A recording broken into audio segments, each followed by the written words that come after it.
We are going to go ahead and jump into the last part of our programming for the day. It's an exciting part of the programming because you get to take the opportunity to accumulate all the things you've heard throughout the day and then pepper our elected officials with great questions about what they're going to do to help achieve those outcomes in the communities here in Maryland. I'd like to introduce our moderator for this panel, Mr. Greg Riddell. He's no stranger to the chamber.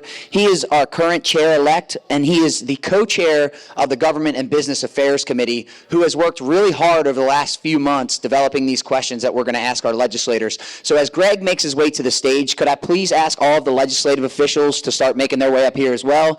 He will provide introductions, and we've got Miss Carrie Todd, who is our past board chair. She's going to be keeping people straight with time. So look to your left. She's got green, red, yellow, just like a traffic signal. You know what that means. Thank you, Zach. While the delegation is making their way up, I'll kill a little time by recapping this morning. I now know that Danny Thompson thinks anything with a fully stocked bar in Somerset County is a great value at $800,000.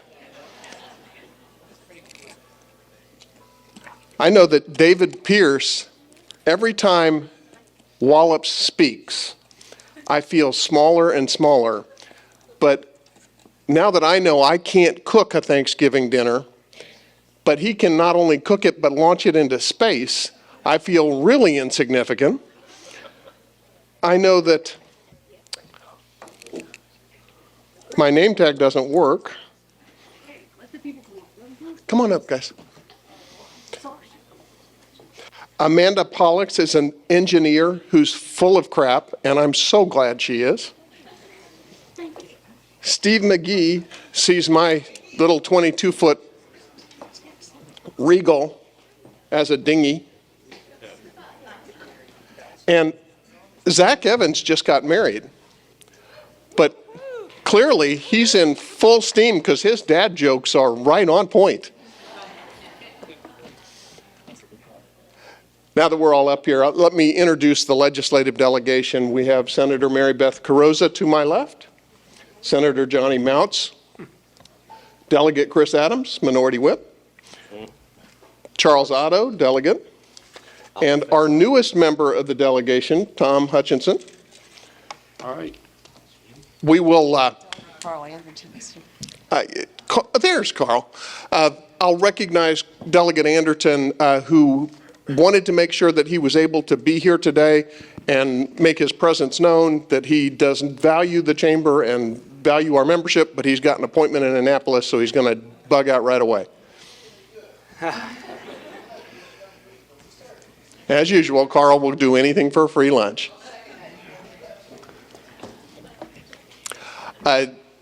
Apologies presented by Delegate Hartman from Ocean City. He's having a family emergency and won't be able to be here today.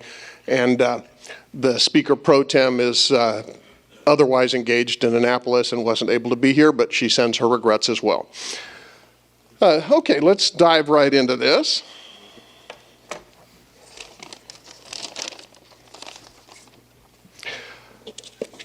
There are 3x5 cards on all of your tables. We're going to endeavor to get to audience questions at the end of the presentation. Please feel free to make notes.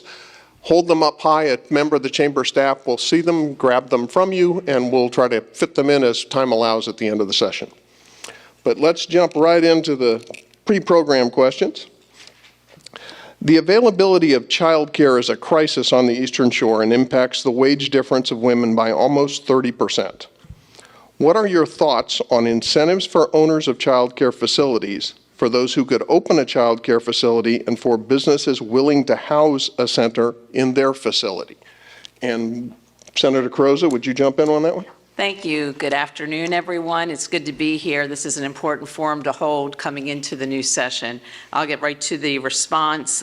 First of all, I think we have to recognize the impact of the pandemic on the child care profession and the impact on our families.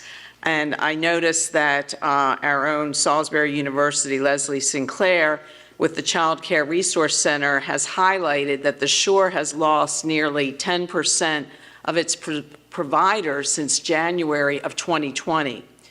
I also believe we need to build on the work of the last Maryland General Assembly in 2022 with passage of SB 480 and HB 89, where we had the administration of the child care stabilization grants specifically to support our child care providers that have faced a financial hardship or suffered an operational burden during the pandemic.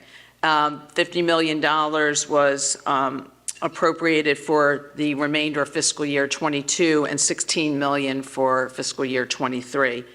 I also think from talking to individual providers, we really need to cut the regulations and the process for these child care providers so they're not spending all this time and energy on that paperwork. That's something that I testified in front of the Kerwin Blueprint Accountability and Implementation Board last month, and it's also an issue that Senator Eckert has highlighted as well. Delegate Hutchinson, why don't we indoctrinate you right off the bat? That's right. Thank you very much. I'm honored to be here and to serve the people of District 37B. Just as a reminder, it's about a third of Wacomico, Dorchester County, Talbot County, and two-thirds of Caroline County.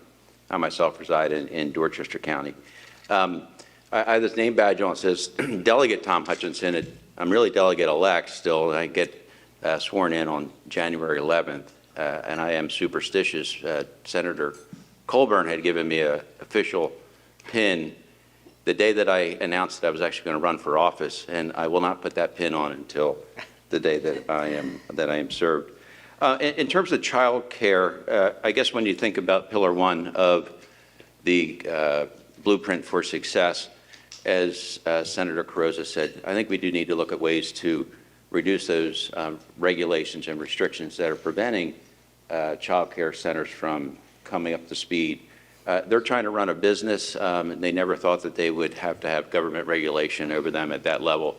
But I think that would be an important step for us to launch the Kerwin program. Delegate Otto? Thank you, Greg, and I want to thank the Chamber for having this event each year. It's good to get to know. We don't have the best feel for what's going to transpire with all the change in leadership after this last election, but this question is very important, and as the Senator referred to, COVID and the closing down of these businesses, they couldn't operate, and they had to send their people home. And now the people, they're lower wages in most of these child care places, and it's not practical for them to come back to work.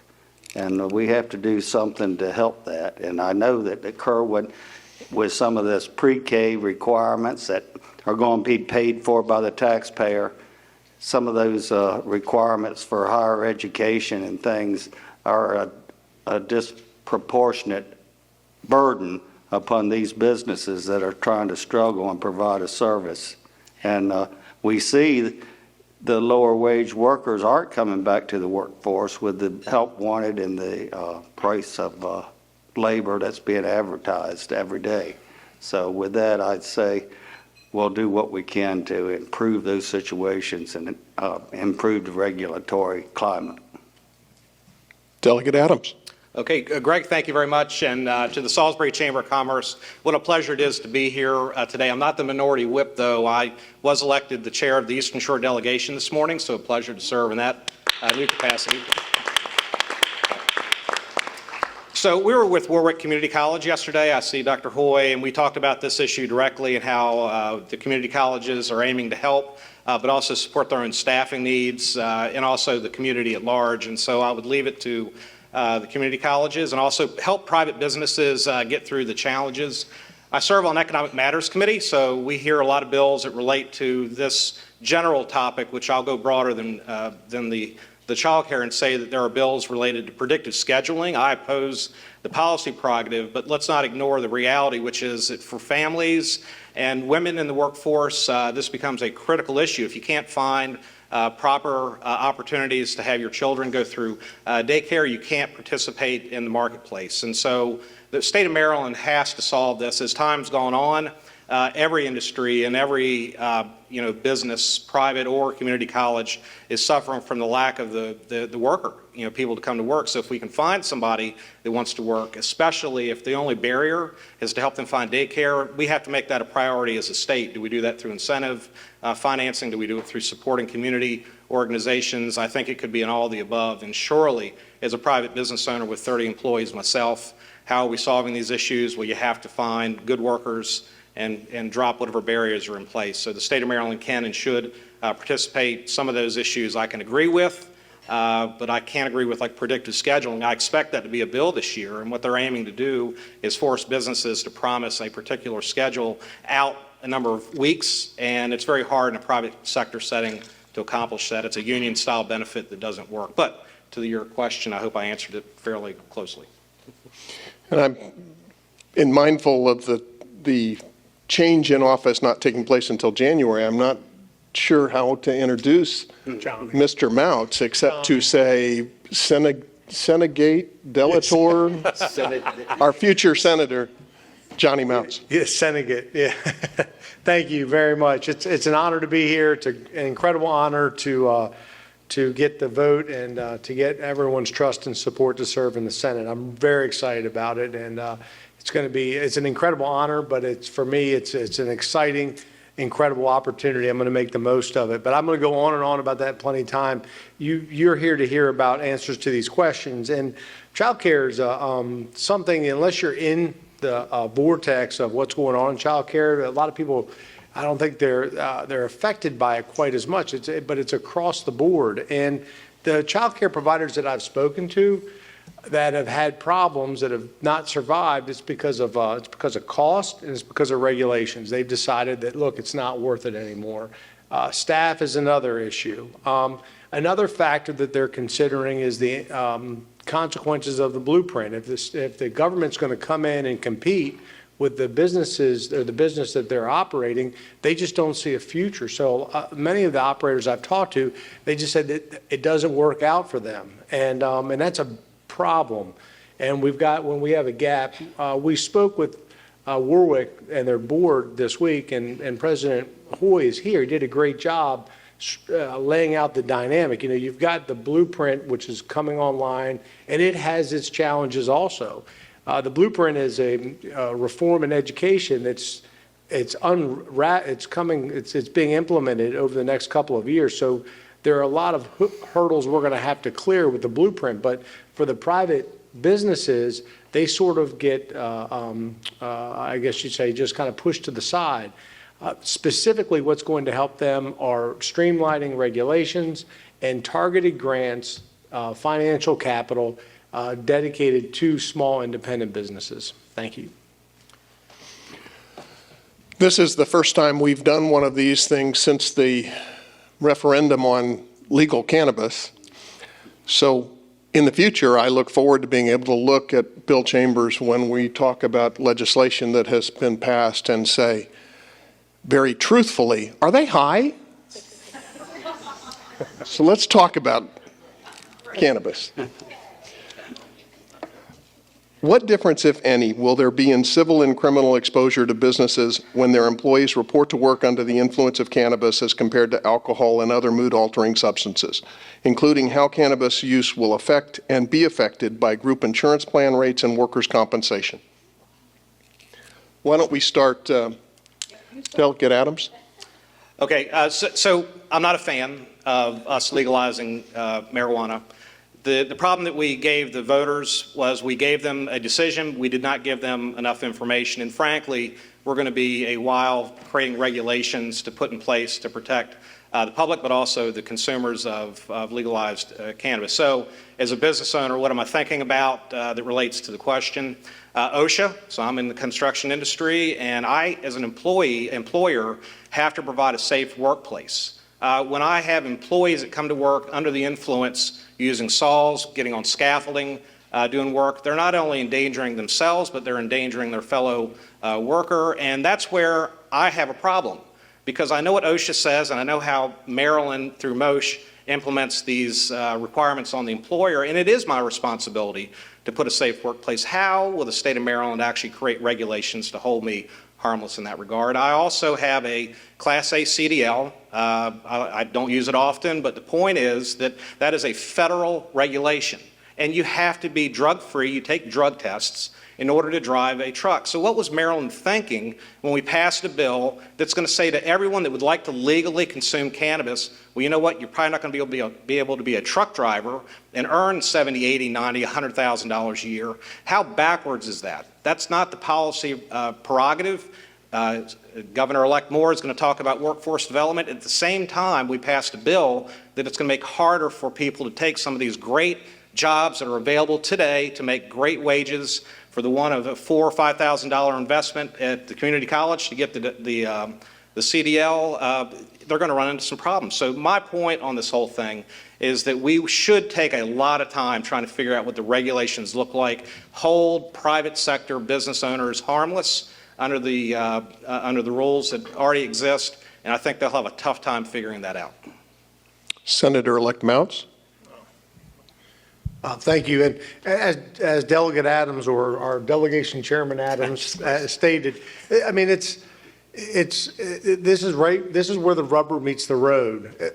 The legalization of marijuana was overwhelmingly supported. I mean, it just the vote on it was overwhelming. People want to say marijuana is legal, but the reality is saying, okay, it's legal. What are the implications and how does that work? And when you look at liability, specifically this question is about insurance and workers' comp, I don't know how those rates would ever stay down. Those are risk-based analysis, and you add marijuana into the equation, they're going to be affected.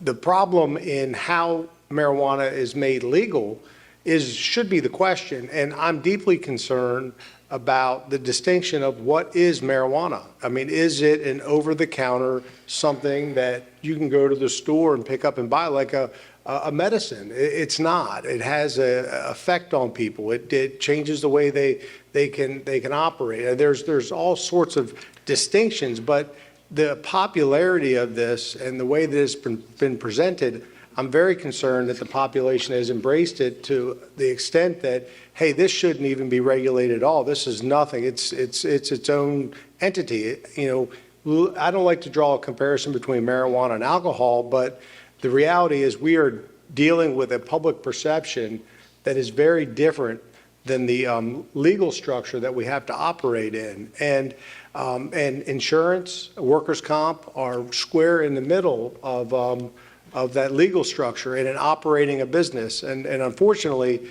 I'm very concerned that it's going to have a negative impact on the costs of both workers' comp and regular general insurance. Delegate Hutchinson, anything to add? Thank you. I think the five of us, along with the entire delegation and General Assembly, will be very busy for 90 days working out and ironing out a lot of the issues around cannabis. I guess we're somewhat fortunate that we have some infrastructure in place. So we already have medical marijuana in place. I understand that there was a House bill, I think House Bill 837, that was created last year that starts to outline the implementation and the decriminalization of marijuana. But there's some other things that have me more concerned too, and that's really how this is going to be regulated. I talked to the chairman of the Alcohol and Tobacco Commission the other day, and he said there's a 2-year study underway to see whether the Medical Marijuana Commission should roll up underneath alcohol and tobacco. So when you're looking at the overall arching, entity that has to control this and look over that, and that's not figured out, that has me concerned. I also understand that the Comptroller's Office has to hire up to 200 new employees to be able to implement the program, and it may take up to a year for the software to be developed to collect the tax revenue from cannabis. Now, we've already talked about workforce shortages, so I understand we have other areas in the state that we can't fill positions. So as a businessman right here, I look at this and say, we're supposed to have this up and running by July 1st of 2023. I find that to be entirely unrealistic and look forward to working with everybody to figure this all out. That's a really good segue. If I heard workforce shortage or words to that effect this morning once, I heard it 22 times. Delegate Otto, do you want to chime in on what is available as solution from the delegation, from the legislature in general to help with the workforce shortage issues? So this is in cannabis.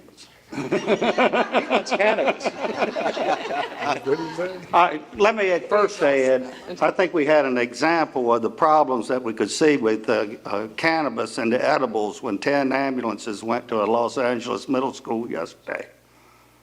They don't know how they got it, what form it was in, whether it was gummy bears or what. So, I mean, there's potential there for underage, much more than the underage drinking problems and the fentanyl that we have going on. How are we going to do the workforce challenge? We support programs in the K through 12 system and through the community colleges, and we support the vocational programs that are going on, our career and technology, I guess I should say, STEM programs, and we need the trades.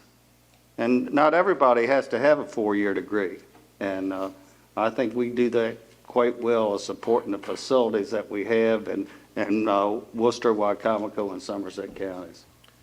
Senator Carrozza, anything specific you want to add on that vein? So combining very quickly both the cannabis and the workforce shortage issues.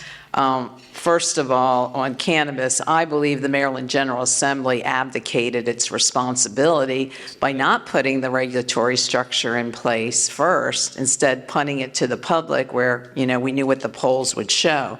And if any of you all followed what we did putting in place the regulatory structure for medical cannabis and all the issues and delays and complications and complexity with that process, buckle up because we're going to go through that now with the adult legalization of marijuana.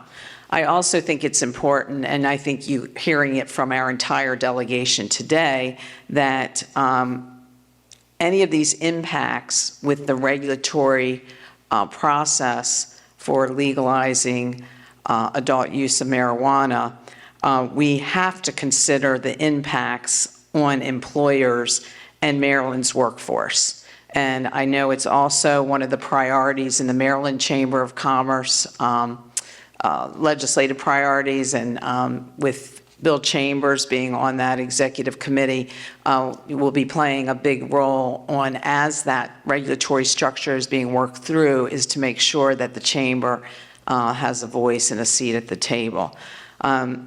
Transitioning to the workforce shortage, we have a major shortage in every sector: healthcare, public safety, tourism, construction, high-tech, construction across the board. I believe we need all of our partners to work with us on the shortage, and I just wanted to point out one example is working with Warwick Community College on an apprenticeship program for electricians. Apprenticeships will be one of the ways to go, the expansion of apprenticeships to address the workforce shortage. Delegate Adams, workforce shortage? Same question? Yeah. So some tough love from my political party.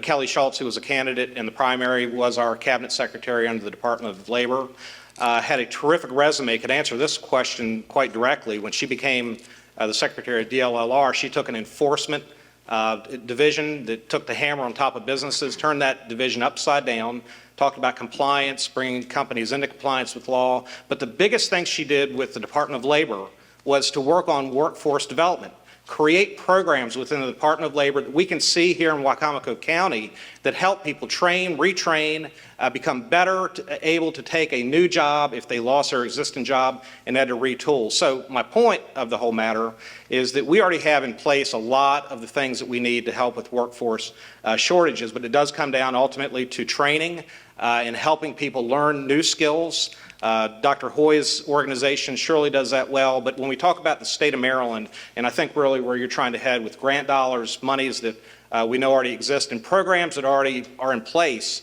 today, a lot of those come through the Department of Labor. I think I have a couple of extra seconds, and so Vehicles for Change is another organization that I think comes through the lens of what can the state do to partner with private sector to help deliver those same options. And so we are lucky. We're fortunate to be able to say that these departments from a state level, community organizations at a local level, private-public partnerships are the way to get through it. We know how to do it, and we have to do that because I can tell you a recession's coming.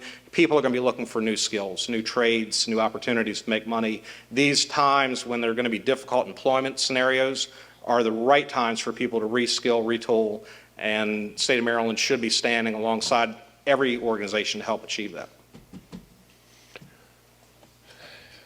Transitioning from the workforce issue, there's a supply-demand equation to every economic issue in the United States, and workforce is no different. So I suppose one thing we could do to fix the problem with the workforce shortage would be to eliminate supply. That's an easy way to do that would be to continue to crank up the minimum wage. So let's talk about what happens or what is being discussed in the General Assembly. One is to raise the minimum wage to $15 an hour effective this July instead of the previously passed step increases. Another one is to introduce a $20 an hour minimum wage. A third is to increase the minimum wage to $15 an hour by July 1st and then index it to inflation at a currently 8% rate. What can we do as business people in the community to emphasize to the delegation and to the legislature and on a broader scale the damaging effects that would have on the economy in the Eastern Shore? Senator Carrozza? Okay, I'm going to do half workforce shortage, and I'm going to do minimum wage, because that can be, I can get right to the point on that. So the workforce shortage, this has to be a top priority in 2023. It's been a top priority. It has to be a top priority. And when I said every major industry sector, that means every major industry sector needs to be part of this. I've been focusing some of my time on public safety, especially in the area of firefighters and EMS. I have 33 fire departments and companies in my 3 counties. We need to make sure that we can retain and recruit these firefighters and EMS. So we're working with MACO and with the Maryland State Firemen's Association to see what we can do specifically in those areas. So I wanted to highlight that. As far as minimum wage, we need to recognize that there is a long-term economic recovery from the pandemic. We had businesses that were barely making it before the pandemic on the margins. And then if they survived, some of them closed their doors, some of them barely survived. The last thing we should be doing is changing the rules on minimum wage in the middle of the game. So I want to make sure that all of our voices are heard. When these proposals come up, we need the Maryland Chamber of Commerce, NFIB, the local chambers, and I'm going to implore you all to stay engaged, come up to Annapolis, give us those stories, give us that testimony. I have repeatedly said, and if anybody looks back at my press statements, long-term economic recovery from the pandemic. We have to recognize that, and we have to support our businesses through it. Senator Mouts? Thank you, and I'll touch a little bit on the workforce shortage also, and this is a tough topic to mention because people don't like to. It's not politically popular, which is never good for a political person to suggest, but we also need to make sure there aren't programs that are keeping people out of the workforce. There's got to be programs that have an incentive. If you're getting benefits, there ought to be an incentive. If you get a benefit, you're trying to get a job, and there ought to be a direct link. There is no such thing as a free meal. You've got to earn. There's got to be a nexus, and that has to continue to be a focus. And that jives directly with the minimum wage, because with the minimum wage increase, and the minimum wage, in my mind, right now does not have an impact on the market. The labor market is so out of control right now. The last conversation that comes up is the minimum wage in many job hiring opportunities. And for the government to step in again and to impose its influence on that environment is going to only amplify what we're already dealing with. Minimum wage, $15 an hour, if you talk to many employers, they'll just kind of roll their eyes because the workforce, that's the only tool that employers have right now to try to address their problem, and they're in bidding wars over their labor. that in turn drives inflation. It's a vortex. And in the business community, the way to address this, the business community is the best advocate, and each situation, each business has its own set of facts where it can lay out what it's enduring and what it's going through. I don't try to bring my personal experiences into a lot of public discussions, but I just know from all the businesses I've spoken to, the minimum wage is just, it's a sentiment, it's a public perception. And we talked about childcare earlier. That is a huge pressure point for childcare right now, because they can't afford to keep up with the private labor market. But thank you. Why don't we take it all the way across the dais and give everybody a shot at this one, Chris? Sure, okay. Well, I mean, somebody in the room asked for fireworks up here. I'm going to give it to you. For the General Assembly, how about option 4, which is leave me alone? For the number of years that we've had our business go through 8 years of regulation, top on top, stacking leave on leave, and now we're talking about raising minimum wage. Again, let me just say the private sector does a great job of using market forces to meet supply and demand. When we have a shortage of labor, you meet it by raising your wages to be competitive. When there's layoffs, I got to tell you, productivity matters. And so the General Assembly can talk about $20 an hour. They can talk about $50 an hour. But until an employee delivers for me a return on my investment at $50 an hour or $20 an hour or $15 an hour, the government's not going to help me at all solve problems in the marketplace. So government does do this. They distort the conversation.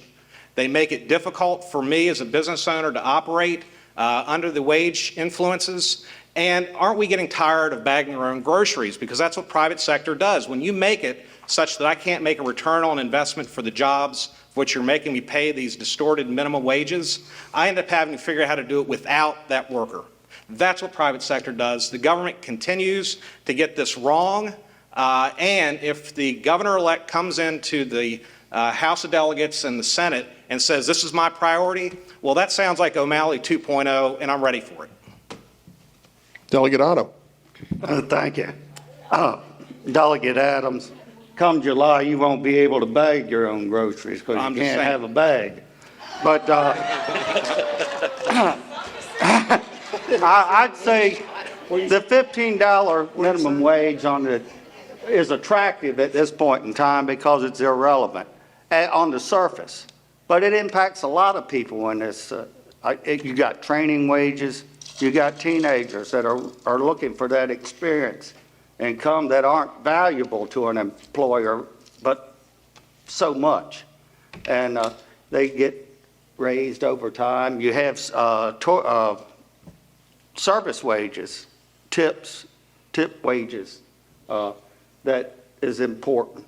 That affects that. And I think about those with disabilities that are trying to fulfill their best abilities. The good work that Dove Point does, that affects the ability for employers to hire them as well. I mean, that's what's been taken in with these so-called minimum wages, and I think it's destructive. But on the surface, $15 doesn't sound bad. But I would never want to tie it into the CPI or anything like that was automatically increased, because you're automatically adding to the inflation process at that time. Thank you. I'm going to quickly answer the minimum wage, and then I'm going to go back to workforce as well for a second. Current law right now, $12.50, going to $13.25 in January 2024, going to $14. I don't support a change in going to $15, although some employers are already at $15, and I certainly wouldn't support any type of an index to that after that point. When I go back to the workforce, and Senator Cruz has said it's a complex issue and it affects many areas. There are two areas that are near and dear to me where it's affecting us: teachers and law enforcement officers, two of the most highly respected professions out there. But I understand here at Salisbury University right now, there's 143 students in the education program, when in years past there was over 100 in each of the 4 grades in Salisbury University. Yesterday we were with Dr. Hoy same problem at Warwick, and also talking to Chesapeake, same problem there. So why aren't we getting teachers? Why we can't fulfill Pillar 2 of the Kerwin to get professional teachers if we can't get them into the schools? Well, one of those problems is school safety. So we're throwing a lot of money into Kerwin right now, but what can we also be doing to make sure that our schools are safe and that our teachers want to teach and they want to enter to this very important profession? The other are law enforcement officers. And as I talk to our sheriffs and our police chiefs around here, they used to have multiple resumes on their desk who wanted to join their forces. They're now losing officers because of the police accountability law and to the changes in the juvenile justice system. So we've really affected a major workforce area there. And I think as we get in there, we have to look back at some of the changes that were made that affected our inability to hire law enforcement officers. Now would be a good time, if you've got questions at your table, to raise them up high, and we'll come around and pick them up. Okay, transition of a sort. We seem to be moving full speed ahead into a green environment. The idea being Maryland will probably follow, according to most of the scuttlebutt coming from Annapolis, in the shoes of California with an outlawing of gas vehicles in a relatively short period of time. What will be done to fix the Transportation Trust Fund, given that vehicles powered by solar energy or by electric energy, rather, don't pay gas taxes? Senator Mouch, you want to start us off? Oh, I shouldn't have laughed. That'll teach you. Eye contact's a killer. No, it's interesting though, because we're like, you would think that we're in the know, but like I had wondered about this question and I read about it, but I hadn't heard it officially out of Annapolis. So if you've heard that, then I was wondering whether it would come up or not, but. Today's rumor is tomorrow's lousy legislation. But I mean, that's exactly. But it's very simple. Without gas-powered vehicles, the Transportation Trust Fund doesn't get its revenue. So if the mandate is going to be to have all electric vehicles, you're going to have to charge electric vehicle owners. The issue becomes on how do you do that? And what's totally unacceptable is to say we're going to do it based off of mileage, because we live in a rural area. We drive more than folks that live in urban areas. So that would be patently unfair. I got a lot to say about this, but I really wasn't prepared to go that far with the electric vehicle. I've got a lot of concerns. The environmental agenda is out of control in many respects. I'm an environmentalist. I want clean air. I want clean water. But if you're building a new bridge, you don't tear down the old bridge before the new bridge is built. And we keep doing these things where we're tearing down things that operate before we've built the new thing that we want to go to. And it causes chaos, instability, and all sorts of problems. And we're seeing that. And it comes out of, unfortunately, I think, modern day politics, where take it or leave it, where people aren't working together. But this is a concept that has to be thought out. It has to be understood. If we're using the technology we have today, we won't have to worry about truck drivers, because those electric vehicles, they don't go that far when you put a load on them or you make them go up or down a hill. I mean, we got to get real about some of this stuff. Anyway, the electric vehicles have got to start paying into the trust fund. There's a lot of them on the road right now. And this will be a very interesting discussion going into session. Thank you. Delegate Otto, you look like you've got an idea you want to share? Ready? Well, I've had the privilege of serving on the Transportation Committee in the House for 12 years, and we've discussed this issue. And actually, I've voted to give some of these incentives to purchase electric cars.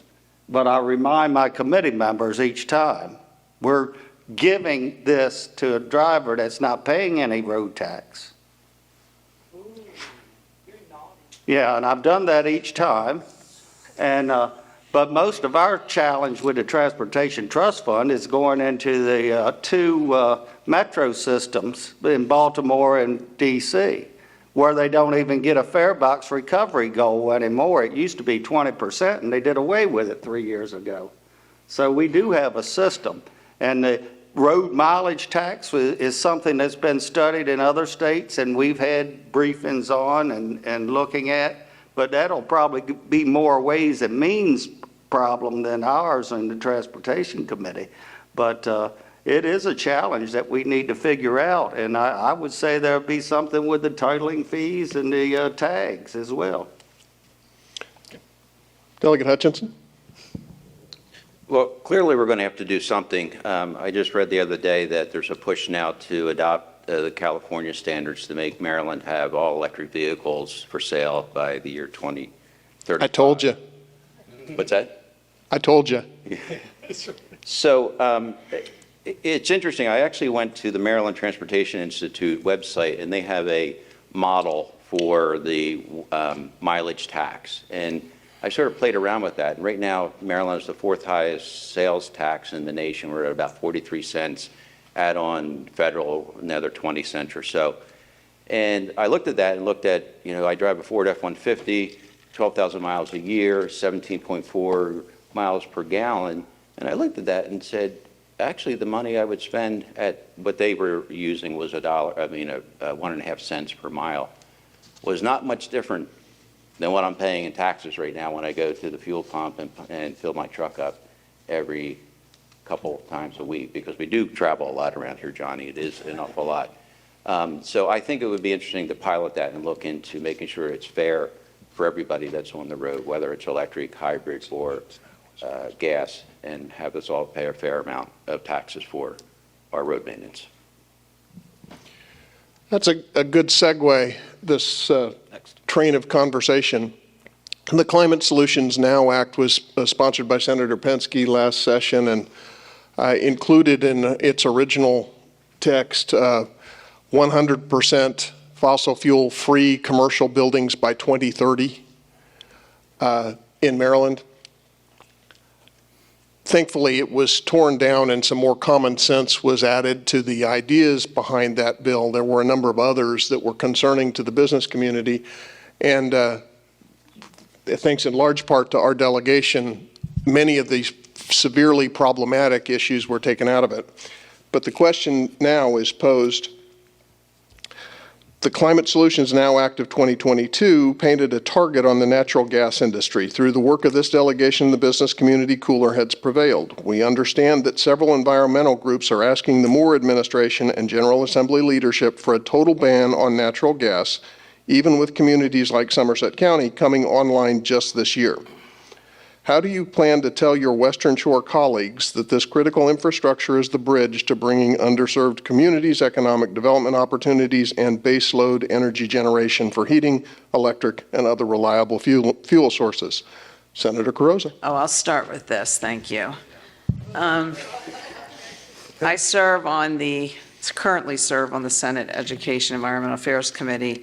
And this bill, when introduced, you have to understand, and that's why the electric vehicles discussion we just had sounded like deja vu of the climate change proposal we went through last session. When that original bill was introduced, it banned natural gas for all new residential, commercial, and industrial construction beginning in 2024, at a time when Somerset County in my district was just beginning to bring natural gas to the local area. And I just have to tell you, when you talk about fundamental fairness, those that were supporting this natural gas ban come from counties that have natural gas. And I want to give credit, and it was a total team effort. I want to give credit to Somerset County officials who kept this as a priority for 25 plus years. I want to give credit to UMES and Dr. Anderson for stepping up and being a partner in all of this. I want to give credit to Chesapeake Energy for giving us the information to bring facts to the discussion. And I'll have to tell you, in this debate, to think that they were threatening a priority that was so important to our lower shore, we pulled out all the stops. I want to give credit to the Somerset County Commission President, Craig Mathias, for personally coming up and laying it out on the line in this committee. And yes, you hear the emotion because it was tense. So if we're going to have to go through this again, we're going to fight for our shore priorities, and we're going to need all of you to be part of that fight.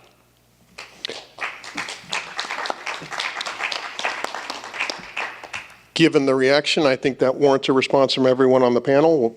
Senator Mounts, you want to move next? Sure, and I wholeheartedly support bringing natural gas and everything that Senator Eckert mentioned. But in my discussions with colleagues in the Senate, I'm going to talk to them about the brass tacks. What are you doing? You want to ban natural gas because you want clean air. Well, how banning natural gas, how is that going to get you cleaner air? Show me where the electricity that you're running into the shore is being produced and producing less emissions than the use of natural gas. Because the reality is, the only way the energy, the amount of energy needed to replace the energy that we're getting from natural gas would be nuclear, is you have a nuclear power plant. I mean, that discussion needs to happen. If they really want to go to an extreme on an environmental side and say we're going to, totally change the way we get our electric and go clean, and you want to have reliable, stable energy where people don't have blackouts and brownouts and stuff like that, then you need to talk about how you're going to get your base load. And banning natural gas sounds good. That's a window sticker you can put up there. We were saving the environment, but the reality is, where is that electricity coming from, and how is it being generated? And I think they're going to find it to be very difficult to say that banning natural gas is going to provide a cleaner environment by using electricity generated out of state that's shipped down the peninsula. Delegate Adams? So Delegate Mounts and I serve on Economic Matters Committee. He's moving to the Senate, but we have energy policy, and this was the big one. This was the big bill. It was the omnibus bill that was too long to read and really understand, and it was very frustrating because are they really going to pass this bill? Are they going to pass it? And they did. They took away the most egregious part of it, which is we're going to ban natural gas. I remember saying to one of my colleagues at BG&E, Baltimore Gas and Electric, Baltimore Gas, Baltimore residents heat their homes with gas. Tell me in my lifetime what you're going to do to change the city of Baltimore and how you heat homes without gas. And they can't answer that question. It's aspirational, but I don't doubt the sincerity of progressive socialists who want to do some very damaging things because they want to look good to the voters. It's dangerous. I hope the governor-elect comes in, he's got Baltimore City in his heart, have an honest conversation. Okay, if we're going to electrify the state of Maryland, what's that going to cost your citizens in Baltimore City to do so? How reliable will this energy be if we're going to hook this up to offshore wind and solar power? Can't do it. And I'm 50 years old. Not in my lifetime will they be able to eliminate natural gas. To Senator Crow's point, ECI, UMES improved and modernized the way that they create power and serve heat to the residents and the people that work in those environments. They did it in a clean, responsible way with natural gas. Senator Mounts talked about nuclear. We believe in an all-above policy when it comes to energy. We can have offshore wind and we can have solar, but you can't do it without natural gas, and you can't do it without nuclear. These are the fights that we have in my committee regularly with a very small percentage of the Democrat Party that comes from Montgomery County that, frankly, from my perspective, doesn't understand how you turn the lights on because they can't possibly talk about heating Baltimore City with that natural gas. I'm sorry. It's a shame that we're having a serious conversation about an unserious policy prerogative. Thank you, Delegate Adams. Well done. I'm on it today. Although I will say we have a county in Maryland that has banned the use of fossil fuels in all new buildings and construction. Montgomery County just did that, and there's 24 members of them in the House of Delegates. So that's our challenge. But Delegate Adams hit on all those points of what we did of saving the carbon footprint and these state facilities that are going to use a lot. They had aging equipment that needed to be replaced. ECI is over 30 years old, and UMES was piecemeal over many years. They have a lot of alternative energies in some of the new buildings as well, Hydroelectric. hydroelectric, and where they pump it out of the ground. But those are important aspects of it. But my first term in office, the big thing was PGM wanted to put a cord, run a wire across the Chesapeake Bay from Calvert Cliffs and come up to Chop Tank and up through Secretary and into Vienna to tie in. They called it the Mid-Atlantic Power Cord or something. And that was going to be a tough vote because I'm in for clean, efficient energy and supplying the power to our poultry industry and big users here on the shore. But thank goodness we never had to vote for it because there was evidence that they could create a magnetic field and that was going to impact the movement of the seafood and the crabs and this, that, and the other. But I wish we did have it, and we need another nuclear reactor in Calvert Cliffs. Delegate Hutchins? When I was in my campaign mode, and if you were to go back and look at some of my campaign material, I would describe myself as a fiscally conservative Republican with common sense. And this would be the first time I would say, well, where is the common sense in Annapolis? We haven't figured out wind. We haven't figured out solar. We're talking about electric cars by 2035. Natural gas is clean, it's efficient, it's abundant, and I can never see that going away. Okay, now that you've heard some of the stuff that's coming from Montgomery County, you're not going to yell at me about the cannabis joke, are you? High-path avian flu remains a threat to shore poultry growers.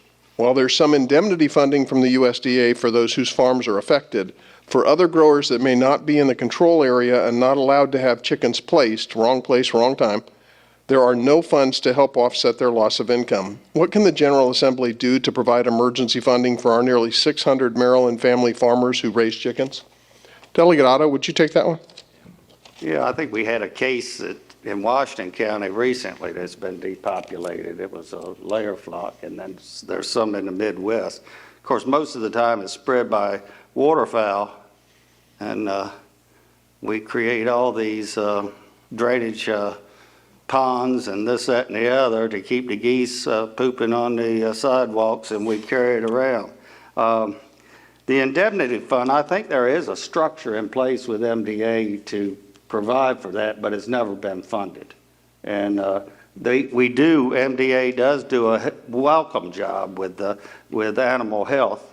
We have a big investment out here on Nanticoke Road now that was just completed this year with the Animal Health Lab to monitor these situations and to provide the services for the chicken companies and local equine people and other things to keep the diseases under control. So the state does provide a public provisions to save the public health. I would look for some kind of insurance fund that perhaps would work to indemnify poultry growers on extreme situations. And as I understand it, there are family farms particularly that don't fit within the parameters and can't get the funding from the indemnity fund, and it's really those we're concerned about. Can we get a commitment from the delegation just in general that we will take that to Annapolis and see if we can't do something to remedy this for our family farmers? Yes. Mm-hmm. Yes. Yes. Okay, let's move on to questions that come from the audience. OpenChildCareToday.com is providing up to $5,000 in funds to assist in opening a child care in your home. How will this impact costs for child care? Will more home-based child care help offset the cost? Senator Carrozza? And we spent some time on the child care issue, and we discussed it also yesterday when we visited with Dr. Hoy. On those type of specifics, that's where I would turn to some of the frontline folks. We've got, we now have some grant money that's opening up for child care providers. This is going to be an issue in 2023, so, I would be looking for some information from the front lines to move forward on specifics. Delegate Adams? I mean, it's a good question. I'll answer it like I would because I'm a dad. My own kids are grown, but what would I want as a consumer in that marketplace? I'd want a clean environment. I'd want a safe environment. I'd want my kids to be around other kids who are learning how to conflict resolve and work well together. I'd want people that were serving my children to love and care for them the way that I love and care for my own children. What you're proposing, I'm not inherently familiar with, but it sounds like a private business opportunity that gives people that, with the right heart and with the right skill, could be a vendor for me as a dad. And I see no problems with that whatsoever. I'll close briefly because I think I answered the question the best way I know how.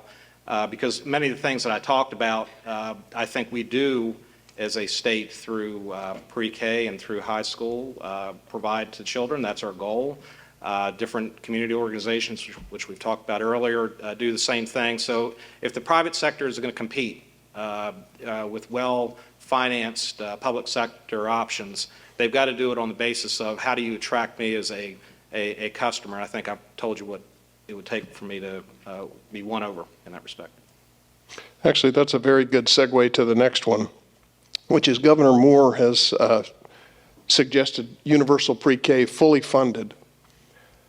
How will that be possible under the current budget? Where will we find money to take care of that initiative if that remains his priority? Delegate Hutchinson, you want to take that one? Merry Christmas. County mandates, I think.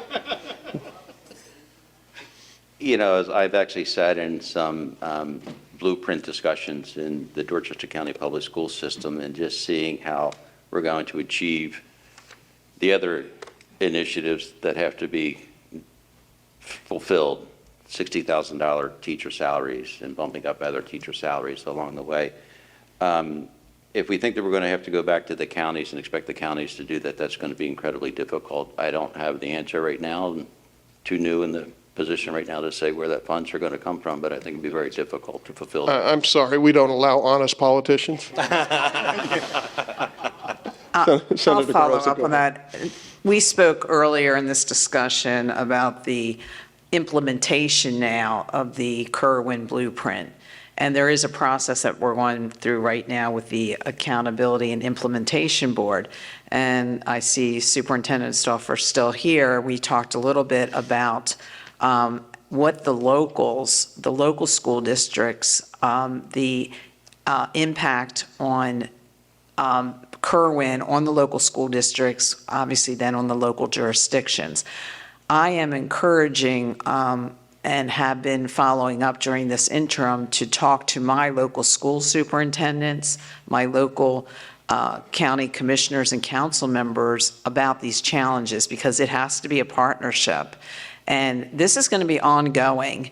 So, you know, I'm going to encourage that local input with this delegation. Our Eastern Shore delegation will be meeting on a weekly basis. We have new leadership with Delegate Chris Adams as our chair, and our vice chair is Delegate Carl Anderton.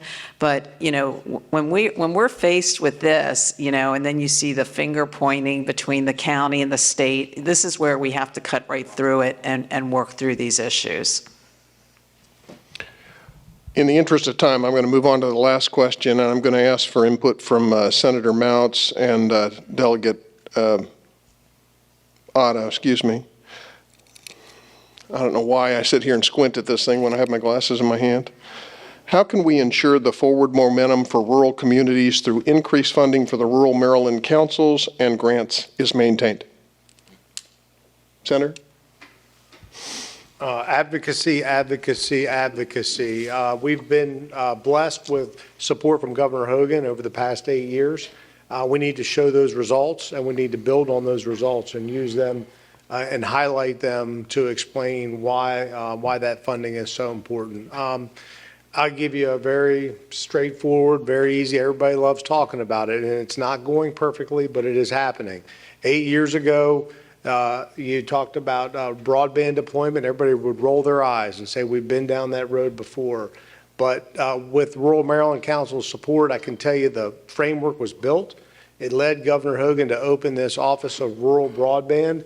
And as COVID money and the need for access to the internet became universal, funds started flowing. In the past, the state of Maryland received money for broadband deployment. That money never made it to the rural areas. That's just an example of, and there are many others that we can go down the line and highlight, but it's absolutely critical that we maintain that funding for our rural communities. Delegate? Well, and that's true to emphasize the higher cost of things for us as well in the rural areas, the transportation, the miles we travel. We've talked about several things. Some of the funding for these transportation programs like the transit system here in the county, or the 3 counties, those are very important, and emphasize the good work that these programs do in our local jurisdictions and how they make a difference with the matching funds that our counties and local governments put forth. We did a mayoral forum over in Ocean City earlier this year. And by the way, I'd put a plug in for that. It's an annual event. Really good forum to get input from your local politicians. But one of the mayors made a joke about my running for office. And I think my hands started shaking. I cannot imagine why anyone would choose to work this hard in as thankless a job as it is. And yet these folks keep coming back, do it every year, and they fight for us in Annapolis. Let's give them a round of applause. Thank you. Thank you. Bill, you want to come close us out? Bill Chambers, CEO of the Salisbury Area Chamber of Commerce.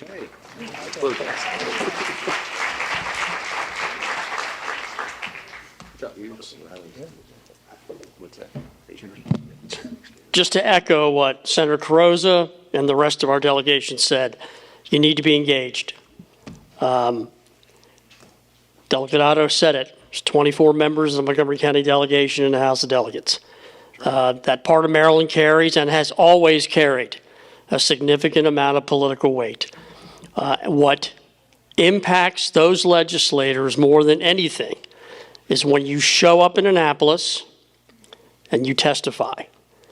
If you're a small business owner, if you're an organizational leader, it's important that you take the time to do that. We can help coordinate that for you.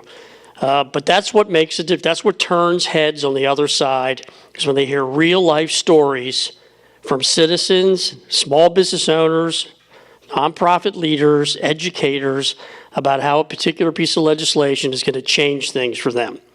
And you may be up there to testify on something that's good too.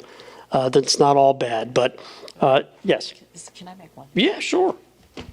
I know we're closing out, but I think it's really important that this group knows, number one, the commitment that this delegation has to continue to work on our SURE priorities.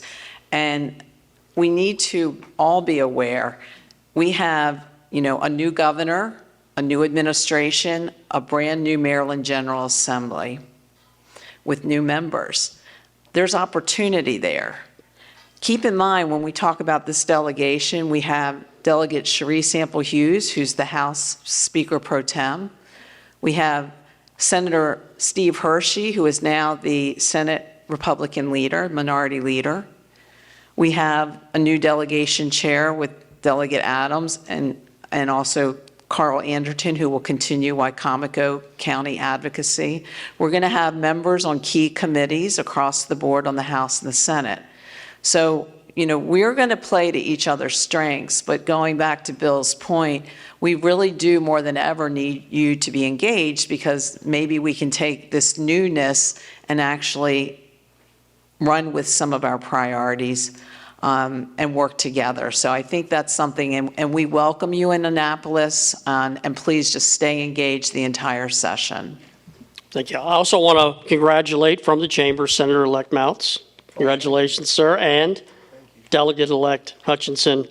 We were really happy. I had a chance to meet Tom early on, and I knew he was going to make a great delegate. So I know you got your work cut out for you there, Delegate Hutchinson, but don't let the funny air in Annapolis change who you are. I want to thank all of our sponsors. This was the biggest year we've had in sponsorship. I want to thank all of you for attending. Remember, invest in education. If you want to change the economy of a local jurisdiction, invest in education. Public schools, our community colleges, and higher ed. That's the key to economic vitality. So support your educators. I want to thank our moderator, Zach Evans from Mount Air. I want to thank Greg Riddell. I hope all of you have a blessed and happy holiday season. We'll see you next year.